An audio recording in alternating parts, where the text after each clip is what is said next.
यज्ञ मणि नेउपाने हामीसँग हुनुहुन्छ। पछिल्लो विषयको तातो खबरका बारेमा नै उहाँसँग संवाद हुनेछ। संसद पुनर्स्थापना भइसके पछाडि यो फैसला र तत्पश्चात उत्पन्न परिस्थितिका बारेमा विभिन्न कोणबाट टीका टिप्पणी भइरहेको छ। यहाँलाई स्वागत छ। धन्यवाद। अब रिट लिएर जाने मध्येको एउटा तपाईँ पनि हो, तर तपाईँको रिट त अलिकति फरक थियो। केपी ओलीलाई नै प्रधानमन्त्री नियुक्ति गर्नु पर्यो, उहाँको दाबी पुग्छ, यो चाहिँ राष्ट्रपतिले गल्ती गर्नुभयो, सर्वोच्च अदालतबाट प्रधानमन्त्री घोषणा केपी ओलीलाई गर्नु पर्यो भन्ने तपाईँको कुरा थियो। ठ्याक्कै उल्टो अहिले त शेरबहादुर देउवालाई पो प्रधानमन्त्री बनाउने परमादेश जारी गर्दैछ। फेरि कस्तो लाग्दैछ तपाईँलाई अहिले यो खबर सुनिसके पछाडि? होइन, फैसला सर्वोच्च अदालतबाट आयो। अब लाग्नुपर्ने त मलाई व्यक्तिगत रूपमा त कुनै ठिक चाहिँ यस्तो उस्तो भन्ने होइन, तर अब तपाईँकै प्रश्न बमोजिम नि केही मुद्दाहरू सर्वोच्च अदालतमा छुट्टै इस्युमा यसैसँग जोडिएका लगाउका मुद्दाहरू फैसला भएका छैनन्, विचाराधीन छन् केही, अनि एउटा मुद्दा टिपेर चाहिँ फैसला आउनु भनेको यो हाम्रो कार्यविधिगत त्रुटि गरेको छ। अरू विषय भन्नाले के चाहिँ बाँकी छ र अब फैसला आउनलाई? समग्रतामा यो विषयको निर्खेल यसरी हुन्छ भनेर सर्वोच्च अदालतले फैसला गरिसक्यो, अब केही बाँकी छ र त्यहाँ? त्योभन्दा यसो हुन्छ, मूलभूत कुरा के हो भने तपाईँलाई आज आएको फैसला कस्तो छ भन्ने सन्दर्भमा तपाईँले राख्नुभएको प्रश्न हो भने यसभित्र मेरा 2-4वटा विमतिका कुराहरू छन्। प्रारम्भिक कुरा के हो भने हाम्रो सर्वोच्च अदालतलाई इजलास गठन गर्ने अधिकार प्रधान न्यायाधीशलाई दिएको छ र विश्वमा सबै अदालतहरूलाई त्यहाँको चाहिँ मुख्य न्यायाधीश अथवा प्रधान न्यायाधीशलाई इजलास गठन गर्ने अधिकार दिया हुन्छ कुनै पनि मुद्दाको सुनवाईका लागि। त्यो मुद्दाको जुन प्रक्रिया सुनवाई गरिएको छ त्यो बिचैमा त्यो प्रक्रिया स्थगन गरेर त्यो इजलास विघटन गर्ने अधिकार कुनै पनि न्यायाधीशलाई विश्वमा हुँदैन। मैले नेपाल मात्रै भनेको होइन, तर यहाँ के गरियो, सर्वोच्च अदालतमा विचाराधीन इजलास, मुद्दा हेरिरहेको इजलासलाई प्रधान न्यायाधीशले विघटन गर्नुभयो।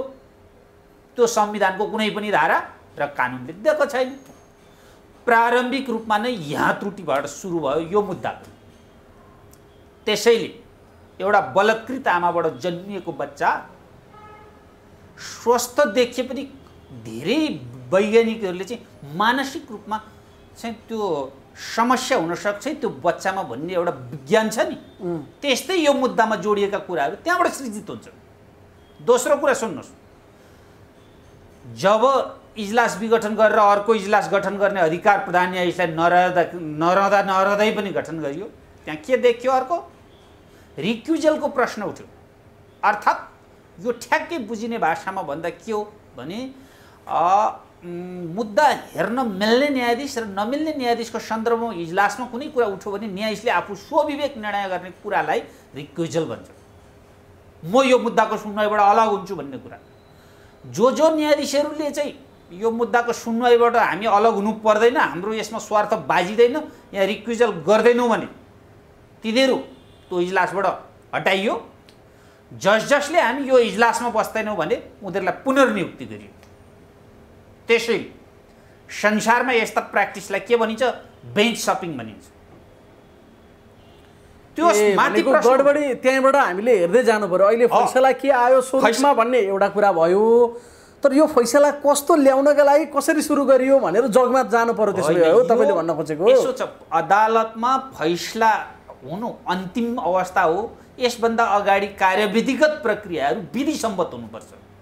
म त्यही आउँछु। अब के भयो, म लगायत कैयौँ कानुन व्यवसाय साथीहरू र सरकारका तर्फबाट पनि बेन्चमा के कुरा उठ्यो? रिक्युजलको प्रश्न बाँकी रह्यो।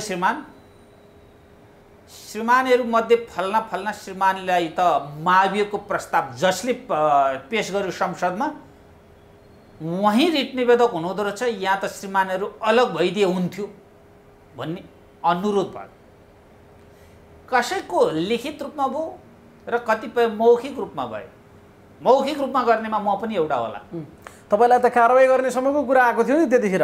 हो, फिर्ता नलिने हो भने कारवाही गर्छौँ तपाईँहरू यो कुरा भनेर प्रधान न्यायाधीशले थर्काउनु भएन तपाईँलाई? जहाँ रिक्युजलको प्रश्नै उठेको थिएन, न्यायाधीशहरू भन्दै थिए हामी यो अघिल्लो मुद्दासँग यो मुद्दा अर्थात् चाहिँ नेकपा एमाले विभाजनको मुद्दासँग यो मुद्दाको रिलेसन छैन भन्दै थिए केही न्यायाधीशहरू। त्यहाँ रिक्विजलको प्रश्न उठ्यो र तपाईँ श्रीमानहरूले हेर्नु हुँदैन भनेर कुरा उठाइयो, जहाँ श्रीमान हजुरहरूमाथि नै पो मावियोको प्रस्ताव पेश गर्ने व्यक्ति आज रिट निवेदक हुनुहुँदो रहेछ, श्रीमानको ध्यानाकर्षण गराउँछु भनेर बेन्चमा निवेदन गर्दा, अनुनय विनय गर्दा, भलै त्यसमा चाहिँ त्यो रिक्विजलको प्रश्नको निरूपण गर्ने चाहिँ न्यायाधीश आफैको कुरा थियो, तर मानानीको कुरा पनि उठ्यो।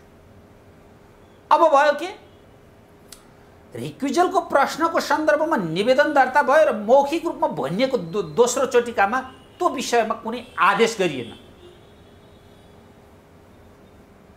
श्रीमानहरूले हामी यो मुद्दामा बायस छैनौँ, बायस हुँदैनौँ भन्ने कुरा लिखित रूपमा आदेश आउनु पर्थ्यो होला नि, अघिल्ला दिनको हेर्ने हो भने, अघिल्ला चोटिको इजलास हेर्ने हो भने। यसरी इजलास अब यसमा के हो भने दुईजना न्यायाधीश, यसो गरौँ, दुईजना न्यायाधीश जो बाहिरिनु भयो उहाँहरूले पूर्व फैसला जुन नेकपा एमालेको सन्दर्भमा उहाँले जे फैसला गर्नुभएको थियो त्यसको र यसको विषय एउटै होइन, स्वार्थ बाँधिँदैन, हामी छोड्दैनौँ भन्नुभएको थियो, उहाँहरूलाई हटाइयो।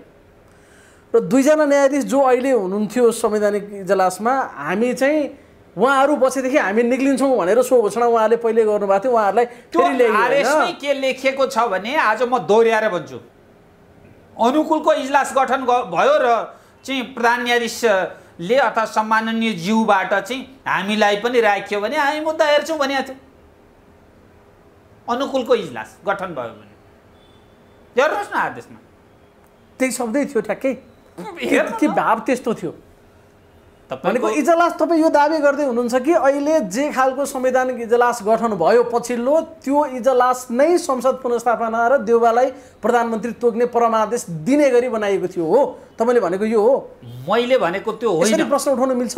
म कानुन व्यवसायी हुँ, त्यसैले इजलासमाथि यसो गरिएको थियो र शेरबहादुर देउवालाई प्रधानमन्त्री नियुक्ति गर्नका लागि यो इजलास गठन भएको हो भन्ने मेरो कुरा होइन। तर मेरो कुरा के हो भने, रिक्विजलको प्रश्नमा जहाँ हामीले प्रश्न उठायौँ, जहाँ महाभियोगको प्रस्ताव पेश गर्ने नै रिट निवेदक हुनुहुन्थ्यो, उहाँ श्रीमानले हेर्न मिल्ने कि नमिल्ने भन्ने कुरा तत्समयमा निर्णय नभइकन बेन्च अगाडि बढेको चाहिँ हो। त्यहाँदेखि गडबडीको कुरा छ। अब अहिले फैसला जे आयो, कतिपयले संसद पुनर्स्थापना नै भए पनि सर्वोच्च अदालतले फलानु व्यक्तिलाई प्रधानमन्त्री नियुक्त गर्नु भनेर परमादेशसम्म चाहिँ नदेला भन्ने धेरै मान्छेको त्यो खालको मत थियो र सकेसम्म त विघटन नै सदर गरिदेला। अब तपाईँले भने जस्तो केपी ओलीलाई नै प्रधानमन्त्री नियुक्त गर्ला भन्ने त सायद तपाईँ एक्लै हुनुहुन्थ्यो होला। जस्तो खालको फैसला आयो नि त्यो पाटोलाई छोडिदिउँ अहिले एकैछिन, ल त्यहाँ तपाईँको एक खालको अब्जर्भेसन छ, त्यहाँबाट प्रक्रिया अगाडि बढ्यो। अनि त्यो पाटोलाई बिर्सिने हो भने यताको कुरामा चाहिँ कस्तो देखिन्छ? मैले दोस्रो दुईटा चाहिँ हाम्रो टेक्निकल त्रुटि मैले भने, कार्यविधिगत त्रुटि। तेस्रो कुरा के हो भन्दा, संविधानको धारा 76(4) बमोजिम केपी शर्मा ओलीले बाध्यात्मक रूपमा चाहिँ 4 को प्रयोग गर्नु पर्थ्यो या त राजीनामा दिनु पर्थ्यो, मार्ग प्रशस्त गरिदिए भन्न पाइँदैन भन्ने एक खालका रिट निवेदन थियो। 76(5) बमोजिम निर्दलीय व्यवस्था होइन, दलीय अभ्यास हो। त्यसैले राजनीतिक दलको सहमति लिएर जाँदाखेरि केपी शर्मा ओलीलाई नियुक्ति गर्नु पर्थ्यो, राष्ट्रपतिको गलत छ। त्यसैले संसद पुनर्स्थापना गरेर केपी ओलीलाई नियुक्ति गर्नुपर्छ। केपी ओलीले संसद विघटन गर्न गरेको सिफारिस गलत छ भन्ने रिट निवेदक म जस्ता कानुन व्यवसायीको, तपाईँ जस्ता कानुन व्यवसायीको कुरामा त केपी ओलीले धारा 5 अन्तर्गत दाबी नै गर्न मिल्दैन भनेर स्पष्ट लेखिदिएको छ नि त्यहाँ। म त्यहाँ आउँछु। तिनको प्रधानमन्त्रीले 4 को विश्वासको मत लिएन, त्यसलाई फेरि स्वीकारेको छ। त्यो भनेको आत्मसमर्पण गरेको परित्यागको सिद्धान्त के शब्द प्रयोग गरिसके पछाडि त्यो गर्न चाहिँ पाउँछ। तर 3 को प्रधानमन्त्रीले विश्वासको मत प्राप्त नगरेका कारणले उसले 5 मा दाबी नै गर्न पाउँदैन भनेर बडा स्पष्ट भाषामा लेखिएको छ। यो आउनुभन्दा अगाडि तपाईँलाई एउटा कुरा भन्छु, म त्यहाँ आइपुगिहाल्छु। अब यसरी 3 खालका निवेदनहरू परिरहेका मुद्दामा लगाउमा रहेर सँगै रहेर मुद्दा सुनवाई हुँदै जाँदाका अवस्थामा एकैचोटि एउटा मुद्दा मात्रै हेर्ने, अरू मुद्दा चाहिँ पछि त्यो मुद्दाको फैसला आएपछि हेर्ने भनेर जुन सम्मान सर्वोच्च अदालतबाट आदेश भयो नि, न्यायका मान्य सिद्धान्त, हाम्रो विधिशास्त्रीय मान्यता र कार्यविधिगत कानुनको त्रुटि गरेर चाहिँ तपाईले उठाएको सवाल त यहाँ आइसक्यो भने सुन्नुहोस्, किन धेरै व्याख्या गर्नु पर्यो? तपाईले जुन यो मुद्दामा दिनु भएको छ केपी ओलीले दाबी नै गर्न मिल्दैन भनेपछि तपाईले गरेको माग रिट जे तपाईले दायर गर्नु भएको छ हेर्नु पर्यो र भने त्यो विषय त यसमा समेटिहाल्यो नि। हिजो रिक्विजलको प्रश्न उठाउँदै गर्दाखेरि प्रश्न के उठेको त्यो मागेभन्दा बढी अदालतले दियो भनेको थियो हो। अनि अहिले 76 को 4 बमोजिम केपी शर्मा ओलीले चाहिँ 76 को 4 लाई स्लिप गरेर 5 मा गएनन् भन्ने कुरा त चाहिँ गएको ठिक कि बेठिक भन्ने प्रश्नै नउठिकन किन बोले अदालतले? किन बोले? मागै छैन नि त्यतातर्फ। मागभन्दा बाहेक गरेर बोल्न मिल्दैन अदालतले। 4 को सन्दर्भमा जे बोलिएको छ नि, सही बोले पनि गलत बोले पनि माग नभएको विषय शेरबहादुर देउवाको निवेदनमा 76 को 4 को प्रक्रिया ठिक कि बेठिक भन्ने मागै थिएन। अनि अरु कुनै रिटमा थियो कि त्यो कुराहरु? अरुलाई रिट परा छ, त्यसलाई त समग्रतामा हेरेको होइन र खाली अहिले कि शेरबहादुर देउवाले हालेको मात्र रिट हेरेको हो। शेरबहादुर देउवाले हालेको रिट निवेदनदेखि बाहेक अरु मुद्दा त बेन्च पेशी नै चढेको छैन। कसरी समग्रतामा हेरिन्छ? त्यस्तो हुँदैन भनेको त्यो सम्बन्धमा कुनै माग परेको छैन। मागै नपरेको विषय आज अदालतले किन बोल्यो? यसमा पनि त बोल्छन् होला कानुन व्यवसायहरू। हिजो त माग्दै नमागेको चाहिँ पार्टी फुटाइदियो भने होइन।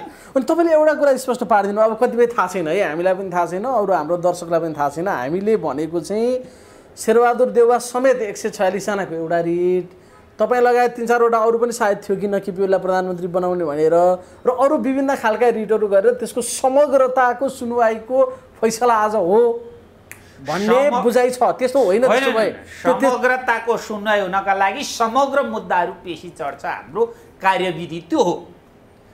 तर 29 थान मुद्दा बाहिर राखेर 29 मा पनि यो छ होला भन्ने अनुमान गरेर चाहिँ एक थानमा बोल्दिन मिल्छ? 29 थानका बारेमा त्यहाँ पेशी नै चढेन, त्यस उपर कुनै बहस पनि भएन। आजसम्म भएको छैन, के पनि भएको छैन त्यसमा। अनि ती मुद्दामा उठाइएको विषय यो मुद्दामा हामीहरूले प्रतिरक्षा नै गर्न नपाइकन बोल्न मिल्छ? त्यसैले तेस्रो कार्यविधिगत त्रुटि यहाँ भयो। अब आउँछ अनि मात्रै फैसलाको। अहिले भएको मात्र शेरबहादुर देउवालाई प्रधानमन्त्री नियुक्त गरी पाऊँ, परमादेश जारी गरी पाऊँ भनेर दायर भएको रिट, जहाँ शेरबहादुर देउवा सहित 146 जनाले दायर गरे भनिएको छ, त्यसका बारेमा मात्र सुनवाई भयो, त्यसका बारेमा मात्र बहस भयो र त्यसका बारेमा मात्रै अहिले फैसला आएको हो। हैन, फैसलामा अरू विषय बोल्नै पाइँदैन। जे मागेको छ नि त्यो भन्दा बाहिर गएर बोल्न पाइँदैन।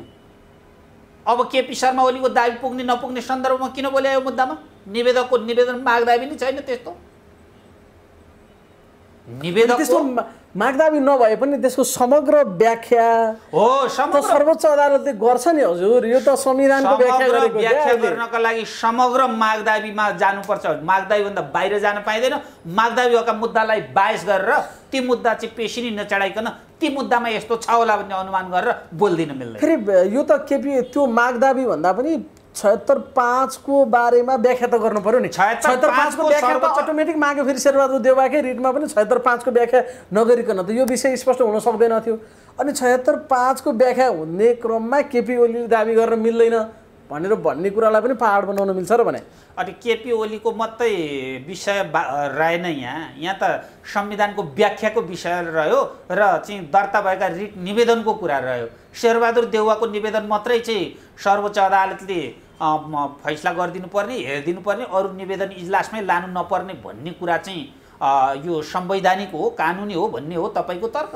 यसमा त सर्वोच्चले यो पूर्ण पाठमा केसम्म पनि भनेको छ भने त्यो धारा 5 को 2 बमोजिमको कुनै सदस्य भनेको चाहिँ प्रधानमन्त्री जो विश्वासको मत प्राप्त गर्न नसकेको प्रधानमन्त्री भन्दा बाहेक अरूका लागि हो भनेको छ।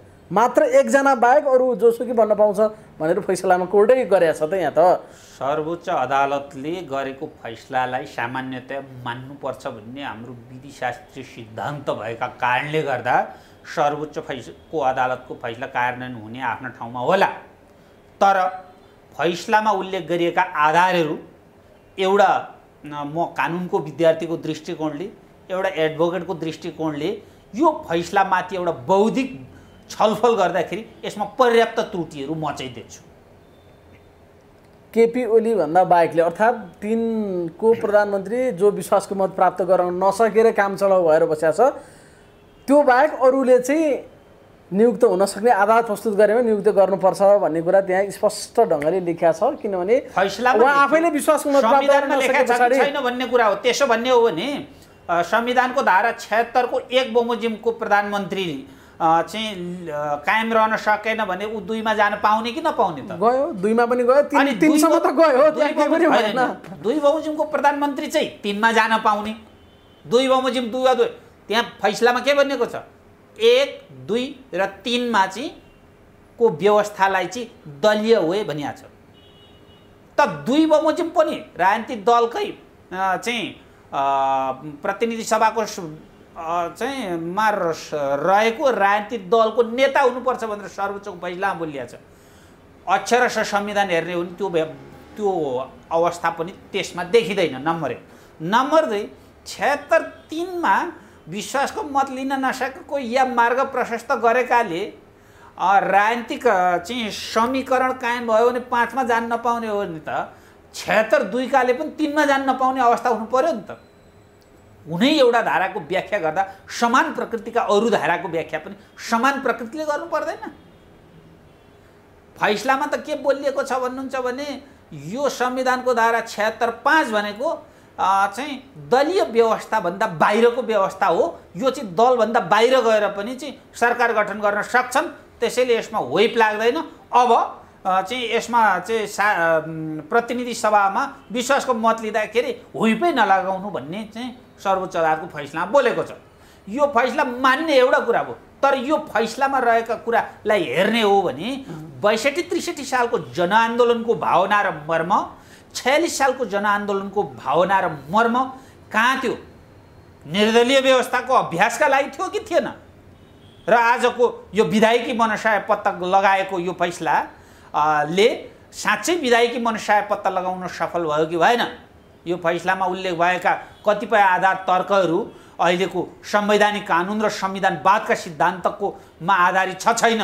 हाम्रो संविधानको धारा 76 को व्याख्या गर्दै गर्दा चाहिँ 76 को 5 लाई दलीय व्हिप लाग्दैन र जुनसुकै राजनीतिक पार्टीको सदस्यले जतासुकै पनि भोट हाल्न पाउँछ भनेर सर्वोच्च अदालतले बोलिदिए र भोलि चाहिँ प्रधानमन्त्री नियुक्ति हुँदै जाँदाखेरि उसमाथि अविश्वासको प्रस्ताव ल्याउने प्रक्रिया चाहिँ के हुन्छ भन्ने सन्दर्भमा पनि फैसला बोलेको छैन। नियुक्तिको सन्दर्भमा बोलिएको फैसलाले बर्खास्तीको सन्दर्भमा बोलिदिएको छैन। यस्तो भयो भने भोलि नियुक्ति हुन सक्ने र बर्खास्ती हुन नसक्ने अवस्था आयो भने त्यहाँ चाहिँ दलीय व्हिप नलाग्ने, दलीय व्यवस्थाभन्दा बाहेकमा पनि चाहिँ सरकार गठन हुन सक्छ, यो संविधानको मर्म यो हो भन्ने र उसलाई चाहिँ उसको नियुक्ति पछाडि बर्खास्तीका आधारहरू चाहिँ यो फैसलामा नदेखिँदाखेरि भोलि बर्खास्ती हुन नसकेर निरङ्कुशताको अर्को चाहिँ सुरुवात पो हुन्छ कि व्यवस्था भन्ने तर्फ पनि सोच्नुपर्ने बेला चाहिँ आएको छ। अब यसमा 167 पृष्ठ लामो पूर्ण पाठ पनि आजै सार्वजनिक भइसकेको छ। त्यसको चुरो कुरा भनेको त उही 5 मा गइसके पछाडि जसले जसलाई मत दिन पनि पाउँछ। त्यसकारणले गर्दा शेरबहादुर देउवाको दाबी एकदम ठिक छ। किनभने उहाँलाई 149 जनाको सांसदहरूले हस्ताक्षर गरेर सहमति दिएका छन्, विश्वास छ भनेर उहाँलाई अबको 28 घण्टाभित्र भोलि 5 बजेसम्ममा प्रधानमन्त्री नियुक्त गरिसक्नु भन्ने परमादेश दिएको छ। अब यसले ल्याउन सक्ने सम्भावित इम्प्याक्टहरू चाहिँ के हुनसक्छ? अब यहाँ कोही नेपाली काङ्ग्रेस पनि भएन, कोही माओवादी पनि भएन, कोही एमाले पनि भएन, त्यस्तो हो कि कस्तो हो त? अब यस्तो पछाडि हुने कुरा चाहिँ यो संविधानको जगमा बसेर फैसला गर्ने मान्य श्रीमानहरूमाथि व्यक्तिगत रूपमा मैले टिप्पणी गर्दिनँ। उहाँहरू सबै सक्षम र योग्य हुनुहुन्छ। तर कहिले कहिले अदालतले गरेका फैसलाहरूले कुनै पनि व्यवस्थालाई असर गर्न सक्ने अवस्था विश्वमा देखिएको छ। त्यो अवस्था नेपालमा पनि नहोला भन्न सकिँदैन। हेर्नुहोस्, निर्दलीय अभ्यासको सुरुवात भइदियो भने त्यसले कतै यो संविधान त सङ्कटमा पर्दैन भन्ने प्रश्न चाहिँ होइन। आजको फैसलाले नेपालमा निर्दलीयताको अभ्यास भयो भनेर भन्न सकिन्छ कि सकिँदैन? फैसलाले नै बोलेको छ नि, दलीय व्हिप लाग्दैन। अब पनि नियुक्ति गर्दा दलीय व्हिप नलगाउनु, दलीय व्हिपमा तिमीले चाहिँ कारबाही गर्न पाउँदैनौ। 76(5) मा 1, 2, 3 मा मात्रै दलीय व्यवस्था हो। त्यस पछाडि भनेको दलका सदस्यले जहाँसुकै पनि भोट हाल्न सक्छन् र चाहिँ राजनीतिक दल सम्बन्धी व्यवस्था यसमा चाहिँ 5 मा गएपछि लागू हुँदैन भन्ने आशयको जुन होइन फैसला आयो स्पष्ट नि। आशय होइन तोकेरै भनेको छ नि। अब यसमा धारा 5 मा व्हिप लाग्दैन, अब पनि नलगाउनु, त्यो अन्तर्गत मत दिएको भनेर कारबाही पनि नगर्नु भनेर त उत्प्रेषणको आदेश कि के त्यही आदेश भएर दिएको अब छ? अस्तिका 23 जना होइन, अब त्यस्ता 23 कति निस्किन्छन् टुङ्गो छैन। कुन राजनीतिक पार्टीको चाहिँ टिकट मागेर, कुन राजनीतिक पार्टीको आदर्श र दर्शनलाई हेरेर जनताले भोट दिए, त्यतातर्फ अब प्रधानमन्त्री नियुक्तिको कुरा नजाने अवस्था आउँछ। ठ्याक्कै उल्टो भने क्या, राजनीतिक दलसँग मात्रै सङ्कुचित गर्नु हुँदैन सांसदलाई। सांसद भनेको त जनताको प्रतिनिधि हो, जनताबाट मत लिएर आएको मान्छे हो। खालि एउटा दलको व्हिप, दलको नेता मात्रमा उसको विवेकलाई सङ्कुचन गर्न हुँदैन। उसले आफ्नो विवेक प्रयोग गर्न पाउनुपर्छ, त्यसमा विवेक प्रयोग गर्न दिनुपर्छ पो भन्छ त फेरि यो फैसला। के भने तपाईँले? होइन, हामीले बनाएको संविधान त्यही मानसिकतामा बनाएको हो त। विधायकी मनसाय भनेको त विधायनकर्ता हो नि, राजनीतिक दलका सदस्य हुन् नि, आज पनि जीवित छन् नि। निर्दलीय अभ्यासका लागि यो चाहिँ विधायिकाले संविधान बनाएको त होइन। यो फैसलामा त त्यही आशय देखियो। अब जसले जता पनि भोट हाल्दा हुने भइसके पछाडि कुनै पनि राजनीतिक दलको सदस्यले कुनै पनि पार्टीबाट निर्वाचित भएर आउनुको अर्थ र औचित्य के रहन्छ? ऊ राजनीतिक पार्टीप्रति जवाबदेही हुनुपर्ने आधार के रहन्छ? उसको राजनीतिक पृष्ठभूमिलाई हेरेर, उसको पार्टीको आस्थालाई हेरेर जनताले भोट हाल्नुपर्ने अवस्था के रहन्छ? यो त स्वतन्त्र रूपमा संसदहरू नियुक्ति गर्दै जाने परम्परालाई बसाल्ने हो नि। राष्ट्रिय पञ्चायत पनि थियो नि, राष्ट्रिय पञ्चायतका सदस्यहरूमा त कसैले व्हिप लाउँदैन थियो। राष्ट्रिय पञ्चायत जस्तो प्रकृतिको अवस्थामा संविधानको धारा 76(5) हो भन्ने सर्वोच्च अदालतले बोलिदिएपछि अब मान्नुपर्छ। कानुनको व्याख्या गर्ने सर्वोच्च अदालतभन्दा माथि कोही छैन, मान्दिन कसैले भन्न पाइँदैन। र सर्वोच्च अदालतले गरेका फैसलाहरू अनुसरण गर्नुपर्छ। मात्रै के हो भने र स्वतन्त्र न्यायपालिकालाई अक्षुण्ण राख्नुपर्छ। यसको मानमर्दन घटाउने काम गर्नु हुँदैन, त्यो उच्च राख्नुपर्छ। त्यो एउटा पाटो छ। तर सर्वोच्च यसको अर्थ अदालतले यो होइन फैसला कि गर्यो, त्यसलाई स्वीकार गर्नु, मान्नु पर्यो, कार्यान्वयन गर्नु पर्यो। स्वतन्त्र अदालतको कुरालाई स्वीकार पनि गर्नु पर्यो। तर तपाईँ दाबीका साथी हो भन्दै हुनुहुन्छ कि आजबाट नेपाल दलविहीन शासन व्यवस्थामा प्रवेश गर्यो हो। यो त एउटा इतिहासको रूपमा रहने सवाल हो नि। संविधानको धारा 76, 1, 2, 3 2 महिनाभित्र, चुनाव भएका 2 महिनाभित्र 1, 2, 3 बमोजिम सरकार गठन नहुन सक्छन्। त्यसका भोलिपल्टदेखि दलीय व्हिप, दलीय व्यवस्था, राजनीतिक दलका आदर्श र मूल्य मान्यताहरू, संसदीय शासन प्रणालीका आदर्श मूल्य मान्यताहरूभन्दा बाहिर यो संविधान जान्छ भनेर सर्वोच्च अदालतले बोलिदिएपछि अब देशले अब आउँदा दिनहरूमा भनेको नेपालमा संविधानको धारा 76, 1, 2, 3 बमोजिम अभ्यास समाप्त भएका भोलिपल्टदेखि हरेक समयमा चाहिँ निर्दलीय प्रकृतिबाट राज्य सत्ता सञ्चालन हुने स्पष्ट मार्गदर्शन सर्वोच्च अदालतबाट जारी भएको छ। अब अहिले पो ल ठिक छ, अहिले निर्वाचनमा गए पनि 3-4 वर्ष हुन लागिसक्यो। अब 1-1.5 वर्षको समय अवधि मात्रै हो। सके सरकार चलाउँला, नसके अगाडिकै अर्ली इलेक्सन जस्तो गरेर जाउँला भन्न पनि भयो। तपाईँले भने जस्तै भोलि नयाँ निर्वाचन गरेर आएको 1 महिनाभित्र या 2 महिनाभित्र या 3 महिनाभित्र 1, 2, 3 मध्येको कुनै सरकार बन्न सकेन र 5 मा गएपछि जसलाई मत पनि दिन पाउने अनि बन्छ भन्ने खालको परिकल्पना गर्यो भने बाँकी पुरा 5 वर्षको कार्यकाल चाहिँ निर्दलीय सरकार बन्न सक्ने अवस्थाको बाटो खोलिदियो अहिलेको यो फैसलाबाट हो। त्यसो भए चाहिँ 1, 2, 3 बमोजिम सरकार गठन नभएका भोलिपल्टदेखि 5 वर्षसम्मका लागि अथवा 4 वर्ष 8 महिना 9 महिनासम्मका लागि दलको भूमिकै नरहने गरी, राजनीतिक दलको अवस्थै नरहने गरी दलविहीन राज्य सत्ता सञ्चालन गर्न पाउने व्यवस्था संविधानको धारा 76(5) हो भनेर त प्रष्ट बोलिदिइसक्यो। अहिलेको सर्वोच्चको फैसला भनेको 5 मा गए पछाडि कुनै पनि सांसद दलको अधीनस्थ या दलको अनुशासन संसदीय दल भन्ने कुराभन्दा बाहिर गए उनीहरू। केही पनि कुरा आकर्षित हुँदैन भन्ने हैन। बोल्दै गर्दाका अवस्थादेखि नेपालमा राजनीतिक दल सम्बन्धी ऐन, दलीय व्यवस्था र संसदीय शासन प्रणालीमा राजनीतिक दलका मान्य सिद्धान्तहरू चाहिँ अवलम्बन भएर चाहिँ राजनीतिक अगाडि बढ्दैन। राजनीतिक कोर्स भनेको अब संसदीय व्यवस्था भन्दा पनि चाहिँ एउटा सांसदको स्वतन्त्र स्वविवेकीय अधिकार उसले प्रयोग गरेर अगाडि बढ्छ र निर्दलीय व्यवस्थाको सुरु हुन्छ। फैसलाले के भन्छ भने यो बनाउने बेलामै त्यसै गरी बनाइएको थियो, संसद घरिघरि विघटन नहोस्, संसदले पुरा कार्यकाल बाँच्न पाओस्, कुनै एउटा सङ्घीय शासकले सङ्घीयको भरमा संसद विघटन गर्न नसकोस्, यो देशमा पर्न जाने आर्थिक भार यसो उसो धेरै लामो व्याख्या गरिएको छ। यी सबै कुरालाई मध्यनजर गरेर नै यो फेरि कुनै फरक तरिकाले होइन, संविधान सभाबाट बनेको, आफैले बनाएको, जनप्रतिनिधिहरूले बनाएको, सार्वभौम जनप्रतिनिधिहरूले बनाएको संविधान हो, अरू जस्तो हो र भन्ने कुरा पनि त्यहाँनिर उल्लेख गरेको छ। पुरा कार्यकाल संसद बाँचोस् भन्ने हिसाबमा यो बनाएको हो। त्यसकारणले 5 मा गएपछि यो चाहिँ एउटा अल्टरनेटिभ वैकल्पिक व्यवस्था हो भनेर पनि त्यहाँ उल्लेख गरिएको छ नि फैसलामा। सर्वोच्च अदालतले पो आज भन्या हो त, संविधानको धारा 76(5) र 7 त त्यसो भन्दैन नि। त्यहाँ त के भन्छ भने 76(5) बमोजिम सरकार गठन हुन सकेमा वा चाहिँ गठन हुन नसकेमा भन्ने व्यवस्था छ त। त्यो त आज फैसलाले त्यो भनेपछि त संविधानले त्यही भन्नु पर्यो नि।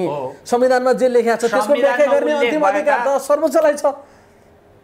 सर्वोच्च अदालतले पनि संविधानको व्याख्या गर्दा संविधानमा उल्लेख भएका अक्षरशः शब्दहरूको शाब्दिक व्याख्या गर्नुपर्छ। शाब्दिक व्याख्या त 76 को 5 र 7 लाई हेर्नुभयो भने 76(5) बमोजिम सरकार गठन हुन नसकेमा वा सरकारले विश्वासको मत लिन नसकेमा भन्ने छ। त्यसैले विधायिकाले 5 वर्ष जसरी भए पनि यो संविधान बमोजिम चाहिँ प्रतिनिधि सभा राख्नै पर्छ भन्ने व्यवस्था भएको भए त सरकार गठन हुन नसकेमा भन्ने व्यवस्था त विधायिकाले राख्दैन थियो होला। त्यसैले यसको शाब्दिक व्याख्या संविधान आजको फैसलामा मैले भेटेको छैन। तर अब हामी यो कुरा मान्न बाध्य छौँ कि संविधानमा जे कुरा थियो, जसरी हामी त्यसको बारेमा व्याख्या विश्लेषण गर्थ्यौँ, त्यसो नभएर धारा 5 भनेको स्वतन्त्र धारा हो, जहाँ दलका कुरा केही पनि हुँदैन। जति पनि सांसदहरू छन् ती सबैजना मन लागेको कुरा गर्न स्वतन्त्र छन् भन्ने अधिकार आजबाट दियो। त्यो नै संविधान रहेछ भन्न त पर्यो, आजबाट परेन। आजदेखि भन्नु पछाडिको एउटा अनिश्चित भविष्य देखिरहेको छु। यो संविधानमा पार्टीको व्हिप नलाग्ने, भोट हाल्नका लागि चाहिँ प्रधानमन्त्री नियुक्ति गर्नका लागि कसले गर्ने कसले नगर्ने भन्ने सन्दर्भमा कुनै पार्टीको भूमिका नहुने, कुनै राजनीतिक दलको चिठी सही नचाहिने, व्यक्तिगत रूपमा चाहिँ प्रधानमन्त्रीका लागि हस्ताक्षर गरेर नियुक्ति गर्न योग्य हुन्छ भन्ने फैसला आइसके पश्चात 1 वर्ष पछाडि अविश्वासको प्रस्ताव ल्याउनु पर्यो भने त्यतिखेर राजनीतिक दल खोज्ने हो कि व्यक्ति खोज्ने हो सांसद, यो कुरा आजको फैसलामा छैन। त्यतिखेर नियुक्तिसँग बर्खास्तीका आधारहरू हुन्छन्। जसरी नियुक्ति गरियो बर्खास्ती त्यसरी नै गर्नुपर्छ भन्ने हाम्रो कानुनका मान्य सिद्धान्त हुन्। त्यसैले अब प्रधानमन्त्री नियुक्ति चाहिँ शेरबहादुर देउवालाई गरिसके पछाडि कुनै एउटा राजनीतिक दलले चाहिँ 1 वर्ष पछाडि अविश्वासको प्रस्ताव ल्याउँछु भन्यो भने राजनीतिक दलले ल्याएर हुँदैन, अब व्यक्तिले ल्याउनु पर्ने हुन्छ। व्यक्तिले ल्याइसके पछाडि यो देशमा त कस्तो हुने भने निर्दलीय अभ्यासको अवस्था स्पष्ट देखिने भयो। अब हामीले किन पञ्चायतकाल ढालेछौँ, किन सुधारिएको पञ्चायतलाई चाहिँ हामीहरूले एक्सेप्ट गरेनछौँ भन्ने कुरा राजनीतिक दलहरूले सोच्ने बेला आएको छ। या स्वतन्त्र न्यायपालिकाका चाहिँ सीमाहरूलाई पनि चाहिँ सन्तुलन कायम गर्नुपर्ने अवस्था सिर्जना भएको छ। आजको फैसलामा अरू कुराका अलावा मैले एउटा कुरा भेटेको छैन। शक्ति पृथकीकरणको सिद्धान्त र चेक एन्ड ब्यालेन्सको सिद्धान्तका मूलभूत मान्यताहरू के हुन्छन्, अदालतले कुन कुन कुरा हेर्न मिल्छ, कुन कुन कुरा हेर्न मिल्दैन, राजनीतिक विषय के हो, के राजनीतिक विषय होइन कानुनी र संवैधानिक विषय हुन्छ, के कुरा न्यायालयले चाहिँ निरूपण गर्छ, के कुरा न्यायालयले निरूपण गर्दैन, कुन कुन राजनीतिक विषयमा चाहिँ संसदको विशेषाधिकार हुन्छ, कुन विषयमा चाहिँ प्रधानमन्त्रीको विशेषाधिकार हुन्छ, यो कुरामा चाहिँ आजको फैसला क्लियर रूपमा बोलेको मैले देखेको छैन।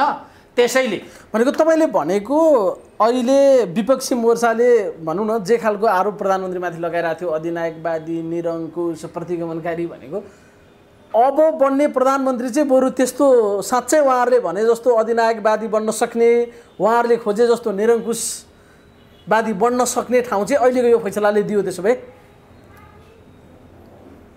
शेरबहादुर देउवालाई 1 वर्षमा अविश्वासको प्रस्ताव कुनै दलले ल्यायो भने त्यसका सदस्यले मेरो सही होइन भन्यो भने व्हिप लाग्न पाइँदैन। अब नियुक्ति जुन ठाउँबाट भएको छ बर्खास्ती त्यही हुन्छ। हेर्नुहोस्, मैले कुनै बच्चा जन्माएँ भने मलाई मार्ने अधिकार चाहिँ हुँदैन के। मैले यो जोड्या कहाँ हो भने अविश्वासको प्रस्ताव ल्याउँदाखेरि पनि त्यो पुग्ने गरी सबै इन्डिभिजुअल सांसदहरूलाई कन्भिन्स गर्नु पर्यो। इन्डिभिजुअलली एउटा संसदीय दल तयार भएर संसदीय दलको नेता तयार भएर अब केही हुनेवाला छैन होइन, यहाँ केही गर्नको लागि पनि। अब आउँदा तिनीहरूमा संसद खरिद बिक्री भनेको दसैँमा भेडा बाख्रा खरिद बिक्री भन्दा अझ सहज मापदण्ड निर्धारण पो हुने हो कि भन्ने मलाई भविष्यको चाहिँ चिन्ता छ। त्यस्ता दृश्यहरू देख्न पर्छ। अब त्यसो भए दलीय व्यवस्थामा संसदीय दलको व्हिप लाग्दाखेरि त कतिपय चाहिँ अवस्थामा संसदीय खरिद बिक्री भएका हामीहरूले पृष्ठभूमि सुनिरहेको अवस्था, अब इन्डिभिजुअल दलको कुनै पनि सदस्य कुनै पनि व्यक्तिलाई प्रधानमन्त्री नियुक्ति गर्न र बर्खास्ती गर्नका लागि ऊ सक्षम र योग्य हुन्छ भने कि उसमा एउटा नैतिक धरातल चाहियो, बादबाकी उसलाई त चाहिँ खरिद बिक्रीको अवस्था होला। अनि तपाईँले अघिल्लो पटक हामी कुराकानी गर्दै गर्दा यो खालको फैसला आयो भने के गर्ने भन्ने सवाल हामीले त्यतिखेर पनि गरेका थियौँ र तपाईँले भन्नुभएको थियो त्यस पछाडिको प्रतिपक्ष दल कुन हो, किनभने संविधानका कतिपय त्यस्ता व्यवस्थाहरू छन् जहाँ अटोमेटिकली प्रतिपक्ष दलको पनि भूमिका माग्छ। त्यहाँनिर संवैधानिक परिषद इजलास के भन्छ, संवैधानिक परिषदै होला लगायतका केही चिजहरू। संसदमै पनि संवैधानिक परिषद संसदमै पनि सत्तापक्ष प्रतिपक्षको रो फरक हुन्छ भनेपछि अबको संसद कस्तो हुन्छ, संसदमा टेबलहरू कसरी निर्धारण हुन्छ, माधव कुमार नेपाल अब सत्तापक्ष हो कि प्रतिपक्ष हो, यो कुरा आज कस्तो हुन्छ? यो कुरा यो फैसलाले बोलिदिनु पर्थ्यो। अब संसदीय विपक्षी दलको नेता को हो भन्ने कुरा यो फैसलाले बोलिदिनु पर्थ्यो। नेकपा एमालेका सदस्यले शेरबहादुर देउवालाई प्रधानमन्त्री नियुक्ति गर्ने, नेकपा एमालेकै सदस्य संसदीय दलको विपक्षी दलको नेता हुने भनेर अब गरियो भने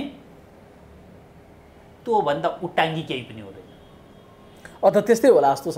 केपी शर्मा ओली प्रतिपक्षी दलको नेता, माधव कुमार नेपाल सत्तापक्षको नेता हुने स्थिति आयो अहिलेको फैसलाबाट।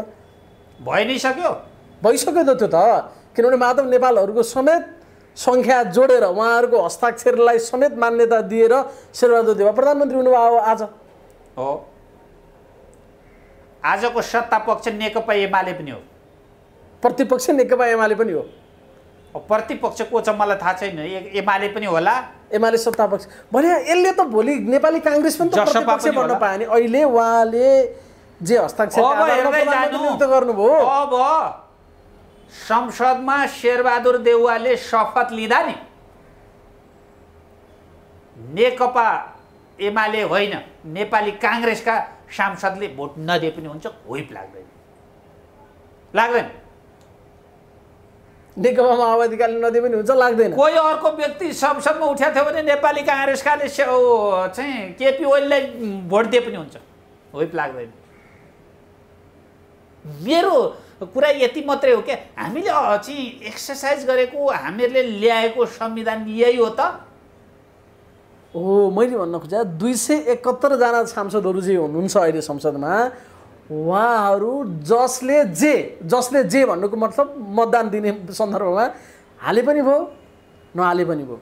हिजो 149 जना जसका हस्ताक्षर उहाँले लानुभएको थियो, भोलि विश्वासको मत लिने बेलामा त्यो 149ले भोट दिए पनि भयो नदिए पनि भयो, कारबाही हुँदैन कसैलाई पनि होइन। फेरि यसो भन्दै गर्दा के यो मैले यसो भन्दै गर्दाखेरि शेरबहादुर देउवालाई प्रधानमन्त्री हुँदाखेरि केपी ओलीको चाहिँ बर्खास्ती हुँदाखेरि यो वकिललाई कति टाउको दुखेको, यो त चाहिँ केपी ओलीको झोली नै रहेछ भन्ने जस्ता तर्क आउँछन् क्या बजारमा।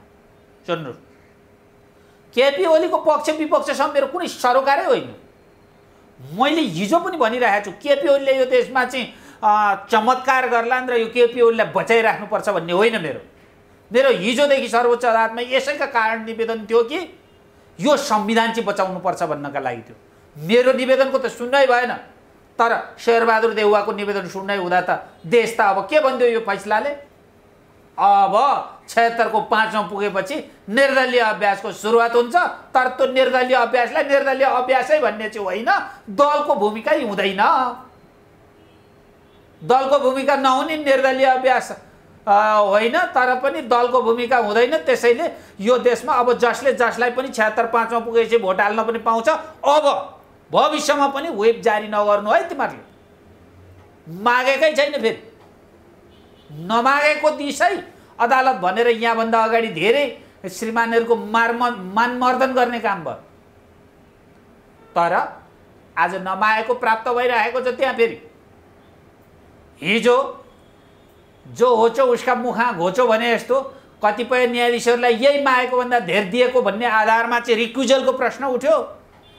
अनि त्यो चाहिँ फैसलाको चाहिँ पुनरावलोकन गर्ने सन्दर्भमा गरिएका चाहिँ श्रीमानहरूमध्ये प्रधान न्यायाधीश बाहेकलाई चाहिँ यो मुद्दा हेर्न हुँदैन, तपाईँ असक्षम भन्ने कुरा गरियो। प्रधान न्यायाधीश स्वयंलाई विधामा बस्नुस् भन्नेसम्मका कुराहरू गरियो। सरी, असक्षम होइन, त्यो चाहिँ तपाईँले चाहिँ यो मुद्दा नहेर्नुहोस् भन्यो, हेर्न मिल्दैन भनियो, अनेक भनियो। प्रधान न्यायाधीश बस्नु, तर प्रधान न्यायाधीश सहितको इजलास गठन गर्दाखेरि पछि केही पनि भनिएन। यदि दुईटा न्यायाधीशले यो मुद्दा हेर्न मिल्दैन थियो भने प्रधान न्यायाधीशले पनि मिल्दैन थियो होला। यो मैले भनेको होइन, विधामा बस्नुहोस् भन्ने कानुन व्यवसायहरू हुनुहुन्थ्यो। तर आज उहाँहरू यो कुरा त उठाउनु नै हुन्न नि। यदि त्यसो उहाँहरूले भने बमोजिमको फैसला आछ होइन, फैसला कसले भने बमोजिम भन्ने होइन नि। यदि चाहिँ नैतिक धरातलमा बसेर बोल्ने हो भने त फैसला सही आयो तर इजलास गलत भयो भन्न सक्नु पर्यो नि त, सक्नु पर्यो। अब यो फैसला कार्यान्वयन हुन सक्दैन भनेर पनि कतिपय नेकपा एमालेका मान्छेले भनेका छन्। राष्ट्रपति कार्यालय पनि त्यसका बारेमा परामर्श गरिरहेछ भन्ने कुरा पनि छ। यदि त्यस्तो भयो भने सायद बहसको क्रममा पनि सर्वोच्च अदालतमा यो कुरा उठेको थियो। सर्वोच्चले परमादेश जारी गर्यो तर त्यसलाई राष्ट्रपतिको कार्यालयले मानेन भने के हुन्छ भन्ने सवाल त्यहाँ पनि उठाएको थियो। त्यस्तै भयो भने के हुन्छ? यसो छ, म कानुन व्यवसायी हुँ। अदालतले गरेका फैसलाहरूलाई स्वस्थ टीका टिप्पणी गर्नुदेखि बाहेक र न्यायाधीशहरूको रिक्युजलको प्रश्नमा उठेका कुराहरूको प्रकाश पार्नुदेखि बाहेक न्यायाधीशको मानमर्दन हुने या श्रीमानहरूमाथि अपमान हुने र अदालतमाथि अपमान हुने कुरा म बोल्दिनँ। अदालतको फैसला कार्यान्वयन भएन भने के हुन्छ भन्ने कुरा म कानुन व्यवसायीका हैसियतले कार्यान्वयन गर्नै पर्छ भन्छु। तर संसारमा अदालतबाट भएका फैसलाहरू कार्यान्वयन नभएका उदाहरण पनि छन्। नेपालमै पनि जो अहिले शेरबहादुर देउवालाई प्रधानमन्त्री नियुक्ति गर्न गएको नेकपा माओवादी छ, उसले अदालतका फैसलालाई अस्वीकार गरेर चाहिँ हिजो राजनीतिक अगाडि बढाएको हो। त्यसैले कहिले कहिले राजनीतिमा अदालतका फैसलाभन्दा माथि गरेर राजनीतिक अगाडि बढिरहेको हुन्छ र अदालतको फैसलाभन्दा माथि गएर चाहिँ सम्झौता भएर तपाईँले बोल्न मिल्दैन। तपाईँ कानुन व्यवसायी हो, कार्यान्वयन हुनुपर्छ भन्ने एउटा मत छ। तर एउटा जनरल पिपुल पनि त हो तपाईँ। यसो बाहिरबाट हेर्दाखेरि अब राष्ट्रपति कार्यालय अब सुनेसम्मको तर्क 138 जना जे बहुमतका लागि चाहियो। अहिले त नेकपा एमाले एक ढिका छ जस्तो देखिन्छ। बहुमत त छैन अहिले पनि शेरबहादुर देउवासँग। कसरी नियुक्त गर्ने, अब कसरी नियुक्त गर्ने भन्ने परामर्शमा हुनुहुन्छ अरे राष्ट्रपति। भएन भने के हुन्छ? भएन भने देश फेरि अप्ठ्यारामा जान्छ। प्रधानमन्त्री आइसकेका छोड्ने कुरा दैन, त्यसले फेरि अर्को रक्तपात, अर्को एउटा अप्ठ्यारो भुमरीमा लान सक्छ। अदालतको फैसला कार्यान्वयन गर्नका लागि केही अप्ठ्यारा कुराहरू छन् राष्ट्रपति कहाँ पनि। जस्तै केपी शर्मा ओलीको राजीनामा त प्राप्त भएको छैन। दुईटा प्रधानमन्त्री नियुक्ति एकैचोटि गर्न त सकिँदैन। उहाँ त पदमुक्त भएर बसिरहनु भएको छ, किन दिनु पर्यो राजीनामा केपी ओलीले? उहाँ त विश्वासको मत प्राप्त नगरेर पदमुक्त भएर बस्नु भएको छ, आत्मसमर्पण गरेर बस्नु भएको छ। पदमुक्त प्रधानमन्त्री हो नि उहाँ त, आज काम चलाउ प्रधानमन्त्री हो नि। केपी शर्मा ओली प्रधानमन्त्री होइन? किन राजीनामा दिनु पर्यो केपी ओलीले? राजीनामा गर्नुपर्छ भनेर संविधानले लेखेकै छैन। उहाँ त पदमुक्त हुनुहुन्छ, अर्को प्रधानमन्त्री नियुक्त गर्दै भइहाल्यो खुरुक्क भोलि 5 बजीसम्म। केपी ओली आज प्रधानमन्त्री होइन भन्ने कुन प्रधानमन्त्री हो? काम चलाउ प्रधानमन्त्री, हजुर पदमुक्त प्रधानमन्त्री उहाँ अहिले।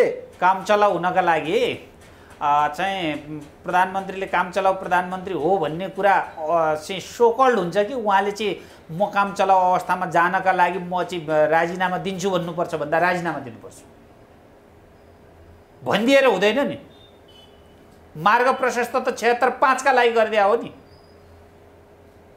अहिले पदमुक्त प्रधानमन्त्री काम चलाउ प्रधानमन्त्री होइन त्यसो भए केपी ओली? केपी ओली काम चलाउ प्रधानमन्त्री होइन, फुल प्रधानमन्त्री हो अहिले अहिले। उहाँले राजीनामा नदिएसम्म नयाँ प्रधानमन्त्री नियुक्त गर्न मिल्दैन हो। ओलीलाई चुनावी प्रधानमन्त्री हो भनेर सर्वोच्च अदालतले बोलेको थियो। आज चुनाव हुने केपी ओलीको निर्णय बदल गरिदिएको छ भनेपछि त अटोमेटिक अघिल्ला अवस्थामा आएनन् केपी शर्मा ओली। त्यो त यही त रमाइलो छ त। अघिल्लोचोटि मन्त्री परिषद विस्तार गर्दाखेरि संसद विघटन गरेर चुनाव घोषणा गरेको छ, तिमी चाहिँ चुनावी प्रधानमन्त्री हौ, त्यसकारणले मन्त्रीमण्डल विस्तार गर्न पाइँदैन भनेर त्यो मन्त्री हटाइदियो। चुनावी प्रधानमन्त्री भएकाले चुनाव गर्ने प्रयोजनका लागि काम चलाउ प्रधानमन्त्री भयो भनेर अदालतले बोलिदिएको थियो।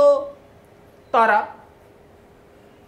तिमीले गर्ने चुनाव गर्छु भनेको विषय बदर गरिदिएको छ भनेपछि त अघिल्लै अवस्थामा त्यो फैसलाले के भनेको छ, अब कोर्स जहाँबाट चाहिँ सुरुवात भएको थियो त्यहीँ पुग्ने भन्ने भाषा शब्दावली प्रयोग भएको छ। तर अदालतले के भन्छ भने 3 अन्तर्गतको प्रधानमन्त्रीले 4मा विश्वासको मत प्राप्त गर्न नसकेर भएको पदमुक्त सरहको अवस्थामा केपी ओली अहिले छन् भन्छ नि त। त्यो त पदमुक्त हो त। त्यसो हो भने 3 बमोजिमको प्रधानमन्त्री बाहेक हो 5 के भन्नु त हुँदैन थियो नि त, अदालतले भन्दैन थियो होला नि त।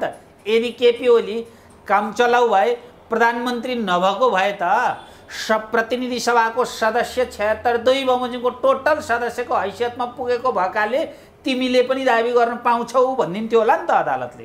किन नभन्द्या?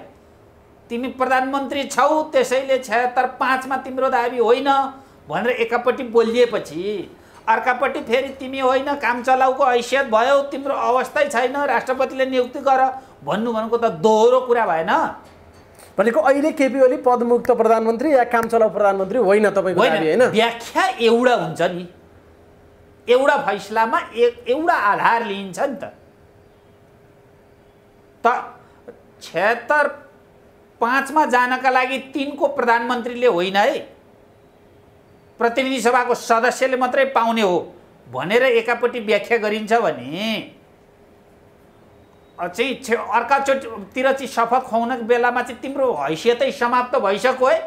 तिमी चाहिँ 76 को प्रतिनिधि सभाको सदस्य बाहेक अरू केही पनि बाँकी रह्यो न, त्यसैले तिमीले राजीनामा दिनु पर्दैन, तिम्रो पद आजैदेखि सक्यो, राष्ट्रपतिले शपथ खुवाइदिए हुन्छ भन्न पाइन्छ। भनेको केपी ओलीले राजीनामा दिए पछाडि फैसला बमोजिम प्रधानमन्त्री नियुक्त गर्न सक्लिन्, राष्ट्रपतिले सक्नु होला, राजीनामा दिनु भएन भने मिल्दैन। त्यसो भए तपाईँले भने यही हो, केपी ओलीले राजीनामा दिनुपर्ने अवस्था हुन्छ, अनि मात्रै चाहिँ राष्ट्रपतिले नियुक्ति गर्न अवस्था रहन्छ। यसो गरिएन भने तपाईँको के हुन्छ, 2टा प्रधानमन्त्री हुन्छ। यदि राजीनामा नदिकन नियुक्त गरिएको अवस्थामा 2टा प्रधानमन्त्री हुन्छ। स्वतः 2टा प्रधानमन्त्री भयो नि। आज मन्त्री परिषदको बैठक बस्दैछ, केपी ओलीको चाहिँ नेतृत्वमा मन्त्री परिषदको बैठक बस्दैछ भने त्यो मन्त्री परिषद होइन भने राजीनामा नदिकन। यसो भनौँ, सहज रूपमा जसरी फैसलाले भनेको छ, ल अब यसो गर्नु, भोलिसम्म फलानुलाई प्रधानमन्त्री नियुक्त गर्नु, 7 दिनभित्र बैठक बसाउनु, अनि विश्वासको मत लिनु, काम गर्नु, कोही पनि केही लाग्दैन, आफ्नो ढङ्गले जानु, ल संसदमा गरिहानु भने जस्तो फैसला छ।